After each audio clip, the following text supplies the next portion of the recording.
Hello and welcome back to my channel. My name is Lex, and today's broadcast is about a topic that I haven't totally spoken about before. Today we will be discussing how the Disney live-action remakes lack soul, purpose, and creativity, and why Disney needs to put a stop to them. Earlier this year, in the summer of 2024, the annual D23 convention was held in California. At this convention, Disney announces new movies and television shows. This year, about 90% of the content announced was either a sequel, prequel, or a live-action remake of some sort, which left many disappointed. Some of the movies teased were the Snow White live-action, a Lilo and Stitch live-action, and Toy Story 5. In the case of the Snow White live-action, the movie trailer has already received nearly 2 million dislikes, and Toy Story 5's suggested plot of the toys facing iPads and technology has also left a dry taste in some mouths. With all these remakes coming out in the last decade, many ask, what's the point of all this? For that, dear viewer, I have two possible motives. The first is, of course, money. Disney is cashing in on the love and nostalgia people have for the original movies. The second motive is them trying to fix the problems the live-action creators believe the original animation had. Why was Mulan given magical powers in the remake that made her always good at fighting, even though she had to work on herself in the original to get stronger, to one of the best training montage songs ever? Why is Snow White supposedly going to become a girl boss when the original Snow White was just a scared young girl trying to flee for her life? Why is Wendy Darling from Peter Pan trying to one-up the boys when she's meant to be a motherly figure to them in the original? There is a reason the original Mulan, Pinocchio, Snow White, and Peter Pan movies are so well known and loved after so many decades. There was soul and care put into these movies to make them stand out from each other, and were innovative takes on old classics.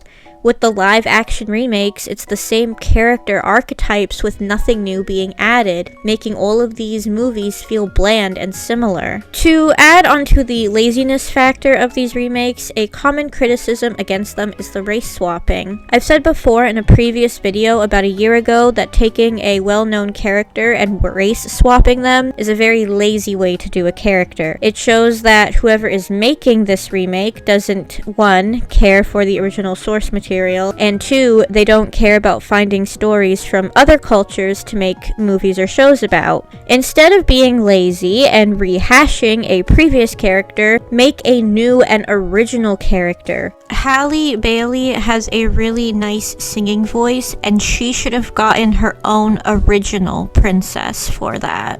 Rachel Zegler, who doesn't seem to like the original Snow White anyway, could have gotten an original princess, assuming Disney will ever work with her again after all the bad press her comments have received. And I can't wait for the Hunchback of Notre Dame remake, where they make Frollo look like Vector from Tekken to cash off on the women who find him attractive for some reason. Je vais m'en charger. Nous sommes les seuls à pouvoir contrôler l'équilibre des puissances de ce monde. I also disagree with the notion that in order for someone to relate to a character, that character needs to look like the person watching. Some of my favorite characters, including but not limited to Reinhardt, Jury, Belle, Ariel, Symmetra, or Quasimodo, look nothing like me, but I enjoy their personality and their stories.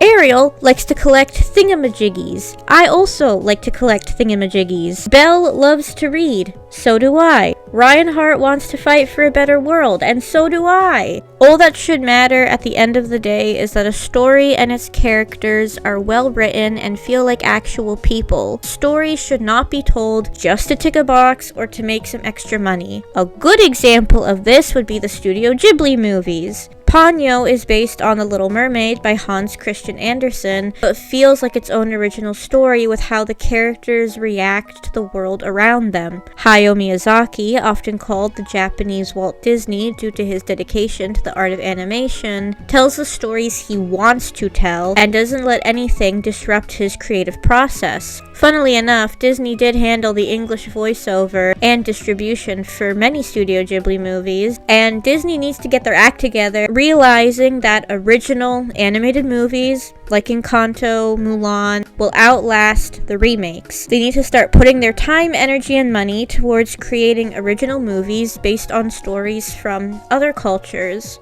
A few examples include, but again are not limited to, Baba Yaga from Slavic folklore, the witch with the chicken house. We have Momotaru from Japanese folklore, or the Buffina from Italy. There is a video that I will link to the Czech channel Folk Walk that also has some ideas for cultural stories from the Czech Republic. If Walt Disney could see the cash grabs coming out of his namesake studio, I think he would be crying. He put his house and his entire career on the line just to make Snow White. And without Snow White, we wouldn't have the other movies that I mentioned, like Sleeping Beauty, Cinderella, Mulan, Encanto, all that. Walt Disney changed how the world viewed animation and really helped it be an art form. And it feels like these remakes, especially the Snow White one, are just a spin on the legacy and the dedication that he brought to the world of animation, which already is pretty underappreciated. Before I leave you all this fine morning, afternoon, evening, or whenever you may be watching this video, I would like to leave you all with a fun fact. Did you know that Mickey Mouse was actually not Walt Disney's first original creation? In 1927, while working at Universal, Walt Disney and fellow animator Ub Iwerks were tasked by Universal to create a cartoon character, which was Oswald the Lucky Rabbit. When Walt formed his own studio, he created Mickey Mouse. Disney did not get the rights back for Oswald until 2006. Thank you so much for watching. If you enjoyed the video and want to see more of my content, then please subscribe to Sweet Histortea, a channel full of random facts, lots of sparkles, and tons more videos to come in the future. Thank you so much again for watching, and until next time, bye-bye!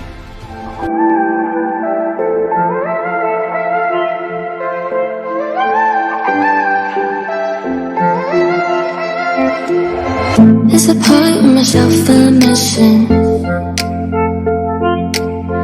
Now I got a lot to learn.